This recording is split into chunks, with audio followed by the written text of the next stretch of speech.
Okay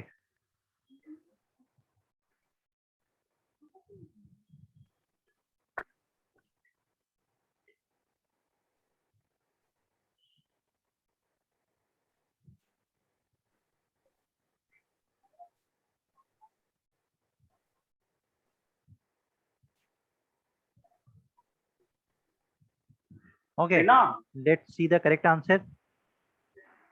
Consider the following statement regarding intergovernmental panel on climate change. IPCC का बात हो रहा है यहाँ पे. ओके सबको पता होता है कि ये किसके द्वारा स्टैब्लिश किया गया है. तो वर्ल्ड मेट्रोलॉजिकल ऑर्गेनाइजेशन, ये यूनाइटेड नेशन का ऑर्गेनाइजेशन है, establish by the United nation. IPCC किसके द्वारा स्टैब्लिश किया गया था? तो यूनाइटेड नेशन के द्वारा स्टैब्लिश किया गया था. ठीक है, क्यों स्टैब्लिश किया गया था? तो क्लाइमेट चेंज से रिलेटेड इंफॉर्मेशन पब्लिक को प्रोवाइड किया जाए. किस चीज से रिलेटेड इंफॉर्मेशन? क्लाइमेट चेंज से रिलेटेड इंफॉर्मेशन पब्लिक को प्रोवाइड किया जाए. इस कारण से आईपीसीसी स्टैब्लिश किया गया था. तो क्या आईपीसीसी अपना रिसर्च कंडक्ट करता है और फिर इंफॉर्मेशन प्रोवाइड करता है? क्या आईपीसीसी अपना रिसर्च करता है? तो ये बहुत ही मतलब सोचने वाली बात है कि आईपीसीसी अपना कोई रिसर्च स्टैब्लिश नहीं करता है. वो डिफरेंट डेटा को कलेक्ट करता है और तब इंफॉर्मेशन प्रोवाइड करता है. IPCC don't conduct its own research. IPCC अपना कोई रिसर्च नहीं कंडक्ट करता है. तो आईपीसीसी एक ज्वाइंट इनिशिएटिव है World meteorological organisation and United nation Development Programme. तो no, it's United nation environment Programme. UNEP का बात हो रहा है यहाँ पे, यूएनडीपी का बात नहीं हो रहा है. United nation environment programme. ठीक है, इसी तरीके से एग्जाम में क्वेश्चन गलत होता है. आईपीसीसी एक ज्वाइंट इनिशिएटिव है किसका? World meteorological organisation and United nation environment programme. IPCC was established to provide the public scientific information on climate change. तो यही दिस वाज द मोटो. तो only B is the correct answer, two only. Okay, तो united nation development और environment बस इतना ही difference था और एक नंबर चला गया. चलिए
ओके चलिए let's see the correct answer.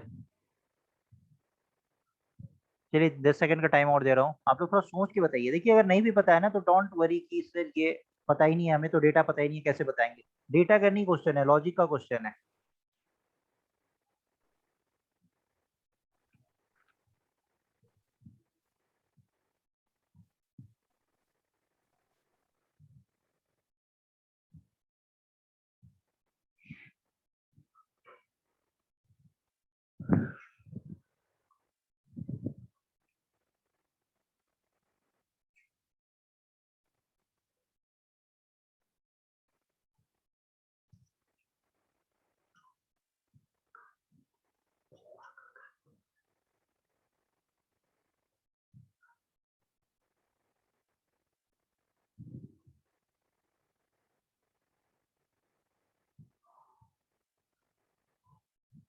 Okay let's see the correct answer. चलिए देखिए, इंडिया टैक्सेशन सिस्टम का बात हो रहा है. इंडिया के टैक्सेशन सिस्टम का आपको पता होगा कि इंडिया का जो टैक्सेशन सिस्टम है वो थोड़ा रिग्रेसिव नेचर का है. मतलब India is mostly dependent on indirect taxes. अब क्या बोल रहा है India indirect tax to GDP ratio is lower than direct tax to GDP ratio. अब इंडिया ज्यादा से ज्यादा इनडायरेक्ट टैक्स पे डिपेंडेंट है, नीचे डिनोमिनेटर सेम है, 5/3 या 10/3 कौन बड़ा होगा? तो डिनोमिनेटर जब सेम होगा तो जो न्यूमरेटर बड़ा होगा वही तो बड़ा होता है ना। तो इनडायरेक्ट टैक्स पे इंडिया ज्यादा हेवीली डिपेंडेंट है, तो ये तो गलत हो गया ना। In the last 10 years India indirect tax to GDP ratio is lower, नहीं, जीडीपी रेशियो हाइयर होगा ना, indirect tax to GDP ratio तो हाइयर होगा ना, क्योंकि इंडिया तो रिग्रेसिव सिस्टम को फॉलो करता है, तो यहाँ पे इनडायरेक्ट टैक्स का ज्यादा बोल वाला है। तो ये फर्स्ट स्टेटमेंट आपका गलत हो गया। और जो भी डेवलप्ड कंट्री होता है वहां पे आप देखेंगे कि इनडायरेक्ट टैक्स कम और डायरेक्ट टैक्स ज्यादा होता है, ठीक है। तो ओईसीडी क्या है?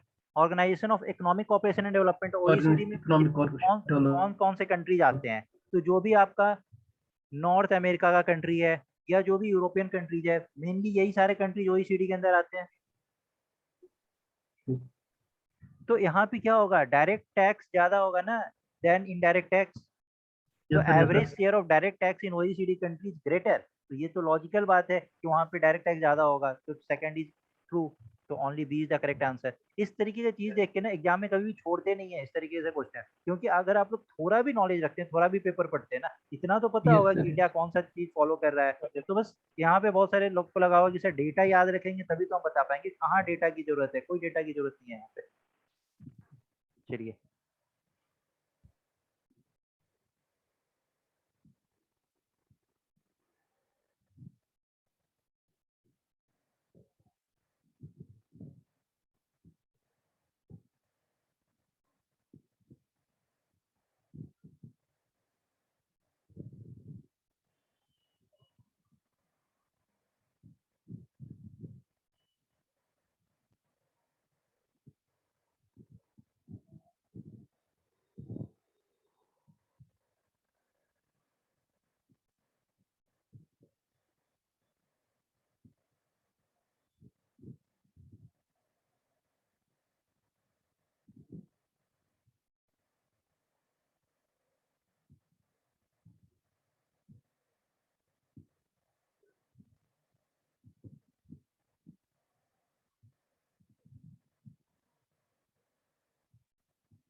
एक मैंने आप लोगों को एमसीक्यू कराया था out of the pocket expenditure वाला। जब आप किसी थर्ड पार्टी से इंश्योरेंस नहीं कराए होते हो और जो मेडिकल एक्सपेंस आपका जो लगता है तो वो क्या होता है, out of the pocket expenditure उसको बोलते हैं। उसी से रिलेटेड ये क्वेश्चन है।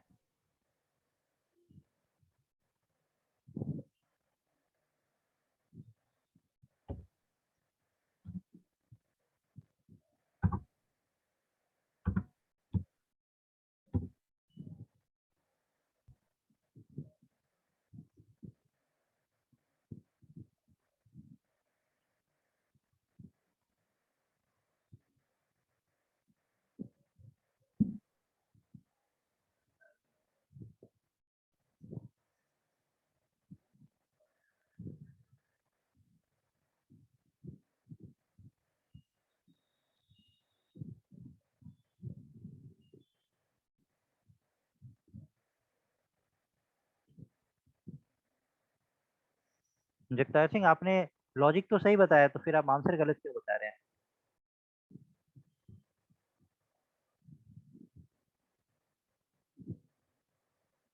Sorry sir, sorry.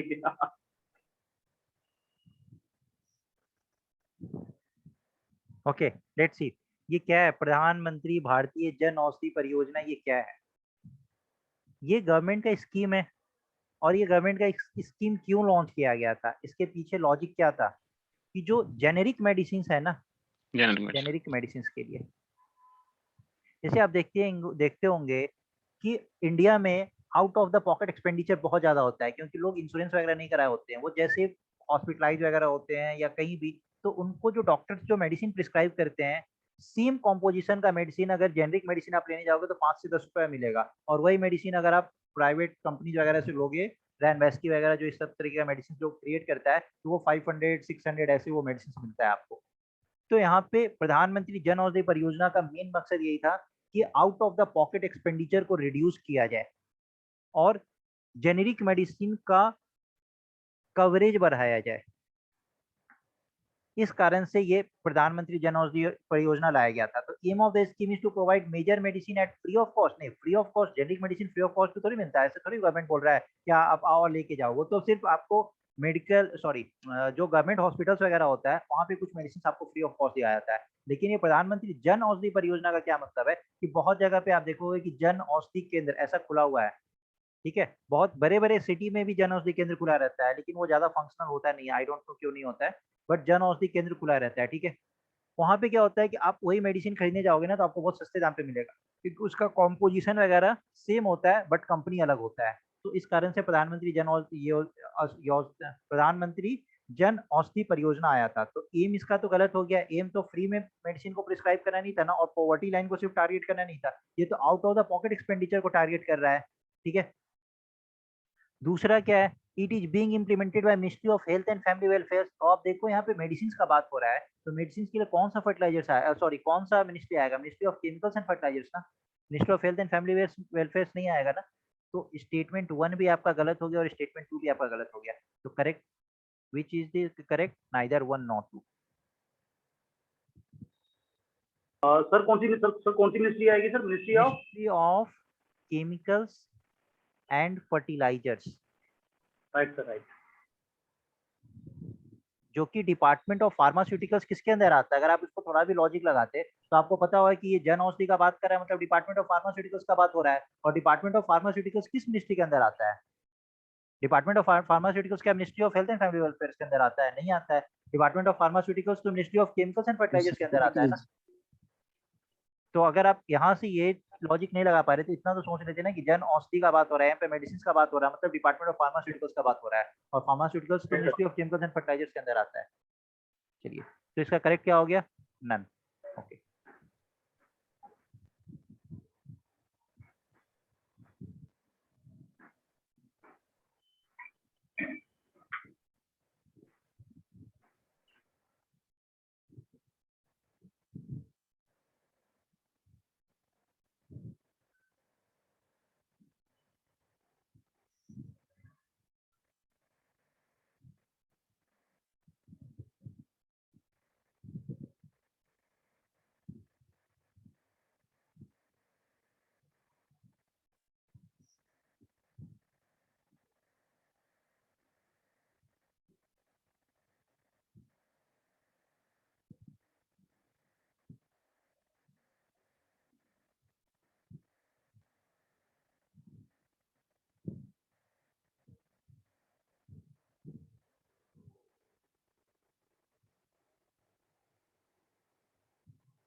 चलिए देखते हैं क्या बोल रहा है।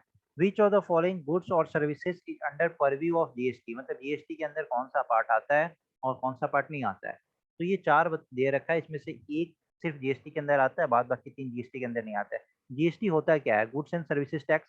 इसको डेस्टिनेशन बेस्ड टैक्स भी आप सुने होंगे बहुत बार, इसको बोलते हैं डेस्टिनेशन बेस्ड टैक्स।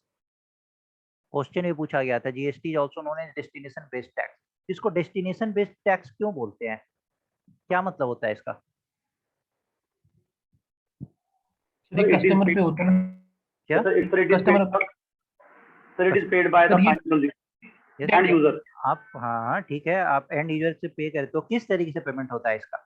इसका जो पेमेंट होता है ना, ये मैन्युफैक्चरर से लेके जब ये कस्टमर तक पहुंचता है तो बहुत सारे प्रोसेसिंग यूनिट से ये पास करता है। जैसे मैं कल आपको जैसे एग्जांपल दे रहा था वीट का, वीट से पहले क्या बना, फ्लोर बना, फिर फ्लोर से फिर वो ब्रेड्स वगैरह बन रहा है, फिर वो उसका केक बन रहा है, जो भी अगर ऐसे आप देख रहे हो तो वीट से फ्लोर बना। वीट अगर 10 रुपीज का है, फ्लोर अगर 30 रुपीज का है, वैल्यू एडिशन कितने का होगा 20। देन फ्लोर से ब्रेड बन रहा है, तो अगर फ्लोर 30 रुपीज का है और ब्रेड अगर आपका 70 रुपीज का है,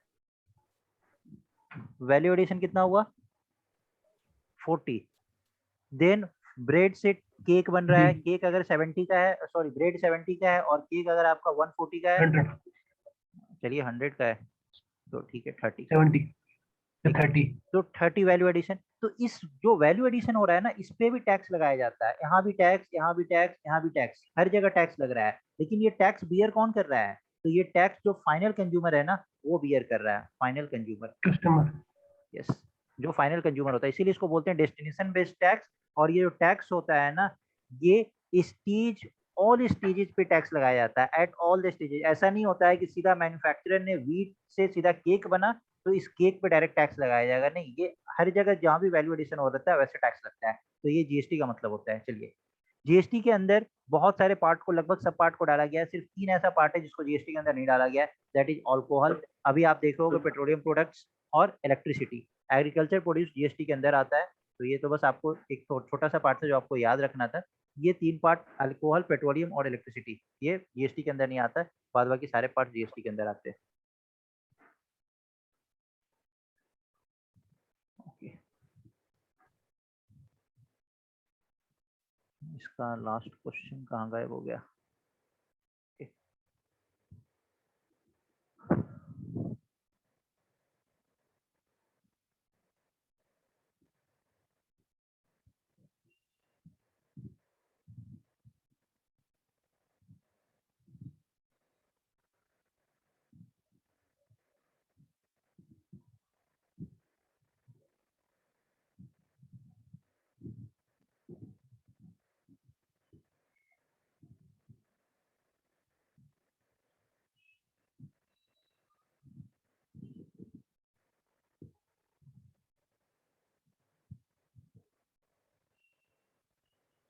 अगर आपने पढ़ा होगा तो इससे रिलेटेड आपको पता होगा कि इसको जीआई टैग दिया गया है।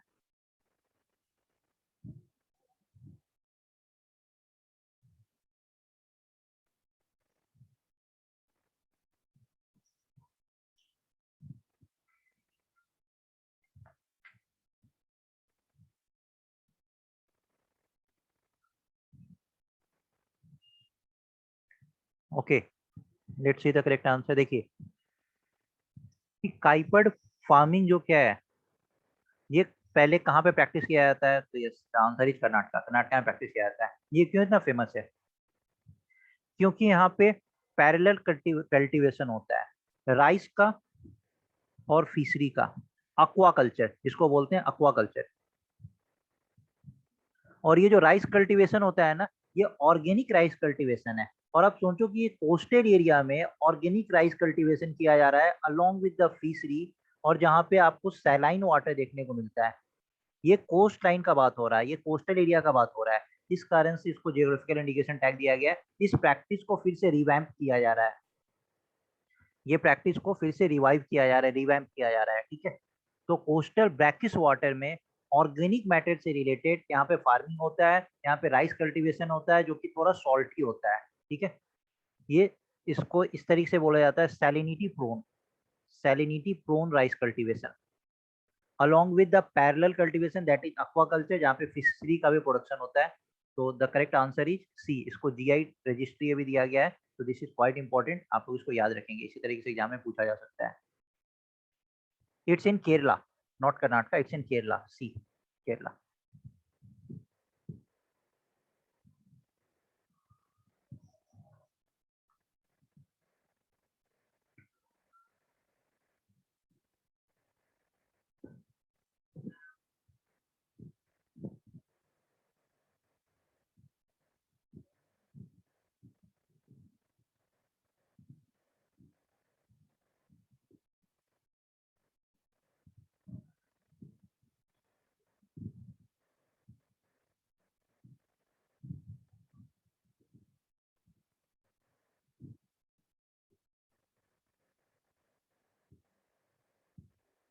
कल हम लोग कुछ कर रहे थे ना, रिकॉग्निशन वाला पार्ट, याद आया, एसो टू फॉर्म एसोसिएशन, वहां पे था कि टू बी रिकॉग्नाइज्ड उस एसोसिएशन को आपको रिकॉग्नाइज करना, वो आपका फंडामेंटल राइट है। इसी तरीके के कुछ पार्ट कर रहे थे ना, जहाँ पे मैंने आपको पॉलिटिकल पार्टी का बताया था।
Let's see the correct answer. बहुत लोग आंसर कर रहे हैं, देखते हैं क्या आंसर है। ओके, ए डी, अब सिर्फ 3 लोग का आंसर आया अभी तक। आप लोग वो लिखते नहीं है ना, तो मुझे पता नहीं चलता है किसका आंसर आ रहा है नहीं आ रहा।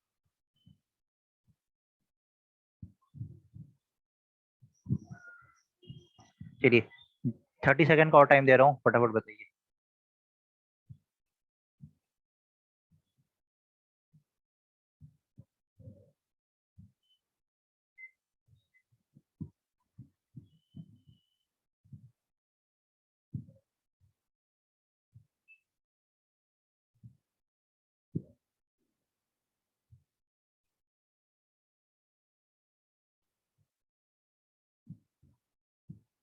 देखिए, एक 1950 का लॉ है और एक 1951 का लॉ है। जो 1950 का लॉ है ना, ये किस चीज से रिलेटेड बात करता है? तो सीट्स के एलोकेशंस के बारे में बात करता है। एलोकेशंस ऑफ सीट्स लोकसभा में, लेजिस्लेटिव असेंबली में, delimitation of constituency, qualification of voters, इन सब चीजों के बारे में बात करता है। सीट्स ऑफ द राज्यसभा के सीट्स के बारे में बात करता है, यूनियन टेरिटरी की सीट्स के बारे में बात करता है। लेकिन जो 1951 का जो लॉ है ना, ये किससे रिगार्डिंग बात करता है? तो conduct of elections to parliament, state legislature, qualification, disqualification, various doubt, dispute, registration, इन सब चीजों के बारे में बात करता है। तो रजिस्ट्रेशन ऑफ पॉलिटिकल पार्टीज किससे गवर्न होता है? तो it's govern by the representation of people act 1950। 1950 तो सीट्स के बारे में बात करता है। 1951 तो representation of people act 1951। 51 is wrong. Election commission has no power to deregister political party. Political party को रजिस्टर कौन करता है? रजिस्ट्रेशन का पावर किसके पास होता है? पॉलिटिकल पार्टी को रजिस्ट्रेशन करने का पावर किसके पास होता है? आप पढ़ेंगे अंडर आर्टिकल 324 और इससे रिलेटेड लॉ भी बना हुआ है, RPA act 1951, representation of people act 1951। इसमें सेक्शन 29A के अंदर इलेक्शन कमीशन के पास ये पावर होता है कि वो किसी पॉलिटिकल पार्टी को रिकॉग्नाइज करता है, रजिस्टर्ड करता है, ठीक है। लेकिन क्या उनके पास पावर होता है कि जो पार्टी एक बार रजिस्टर्ड हो चुके हो उसको डी रजिस्टर कर दिया जाए? तो उनके पास ये पावर नहीं होता है। तो election commission has no power to deregister political party. सिर्फ उनको रजिस्टर करने का पावर होता है, डी रजिस्टर करने का कहीं भी ऐसा कुछ भी मेंशन नहीं किया गया है। तो आपका आंसर क्या हो गया? 2 ओनली। देखिए, इस तरीके से क्वेश्चन पूछने पे ना लगता है कि फंस जाते हैं। और चलिए ठीक है, इस तरीके से आपको नॉलेज हो रहा है, आप लोग लर्न कर रहे हैं।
Okay, let's see the correct answer.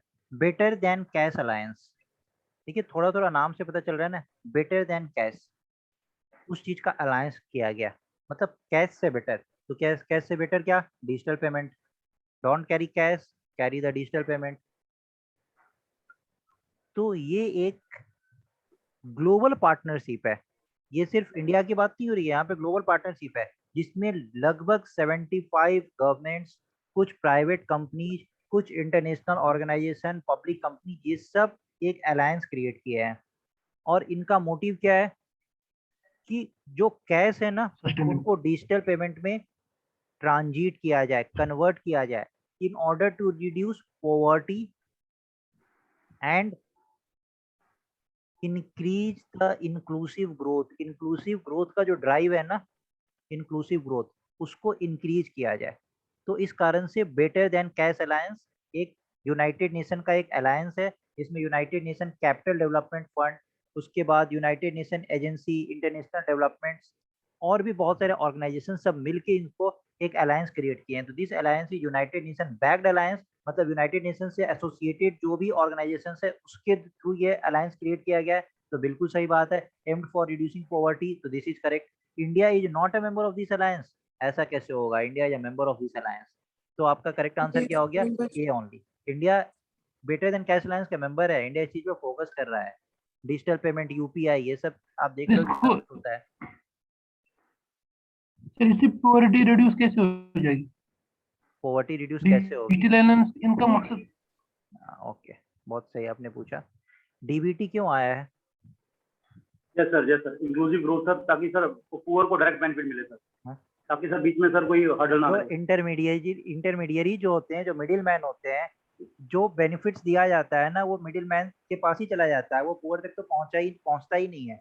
तो जब आप डिजिटल पेमेंट पे आप फोकस करेंगे तो वहाँ कैश की कोई बात ही नहीं होगी, डायरेक्टली पुअर के अकाउंट में जाएगा, वहां से उनके पॉवर्टी को रिड्यूस करने का बात है। कारण से ये डीबीटी स्कीम्स वगैरह आया था। ये सिर्फ करप्शन को हैंडल नहीं करता है, करप्शन के साथ साथ पॉवर्टी का भी रिडक्शन करता है। और सर डायरेक्ट बेनिफिट, ये अटेंड करेगा फेयर केसेस, कुछ रहेंगे फ्रॉड वगैरह, उनको सर एलिमिनेट करेगा। बिल्कुल।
Okay, let's see the correct answer. देखिए तो yes, yes yes yes, correct है रबानी आपका।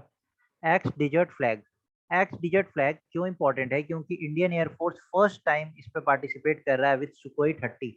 जो हमारा सुकोई 30 है ना, उसके साथ फर्स्ट टाइम इंडियन एयरफोर्स इसमें पार्टिसिपेट कर रहा है। इसमें ये यूनाइटेड स्टेट्स ऑफ अमेरिका वगैरह भी इसमें पार्टिसिपेट कर रहा है, फ्रांस भी पार्टिसिपेट कर रहा है, काफी इंपॉर्टेंट है, ठीक है। तो एक्स डिजर्ट फ्लैग किसका है? तो एक्स डिजर्ट फ्लैग जो है वो सऊदी अरेबिया का नहीं है, ये किसका है, यूनाइटेड अरब एमिरेट्स का है। और यूनाइटेड अरब एमिरेट्स का कैपिटल कहाँ है?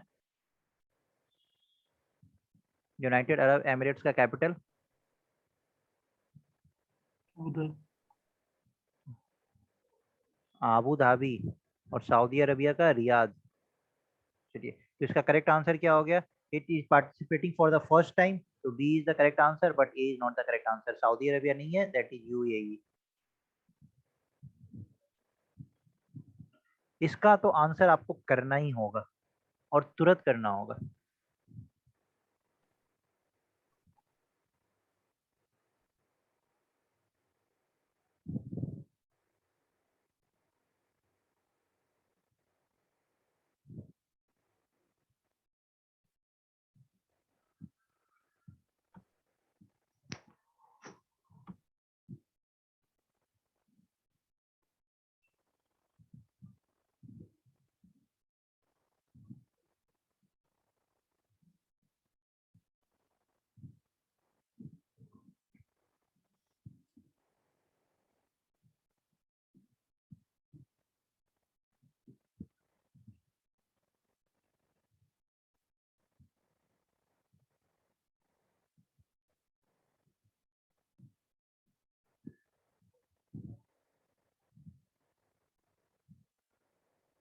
वंडरफुल।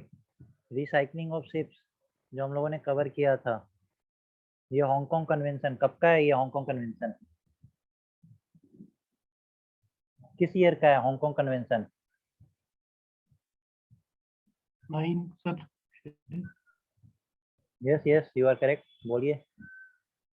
2009 2009 का है Hong Kong convention. Well done. Hong Kong convention which is often seen related to, question इसी तरीके से पूछा जाता है। Cyber security no, plastic pollution no, पढ़ा तो है recycling of ships.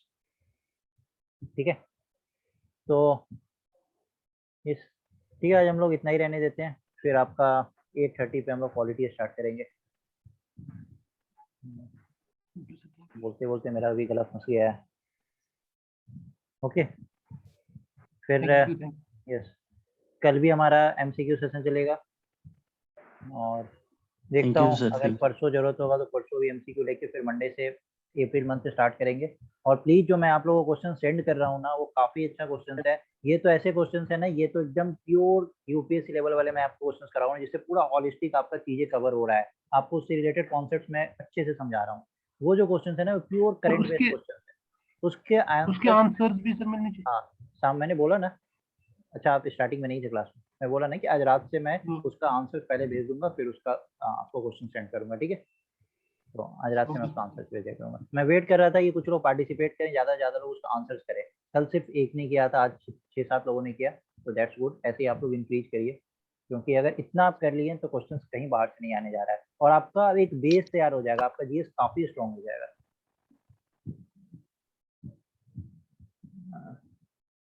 Sir send these in group, किस चीज़ को मैं ग्रुप में भेजूँ? पीडीएफ,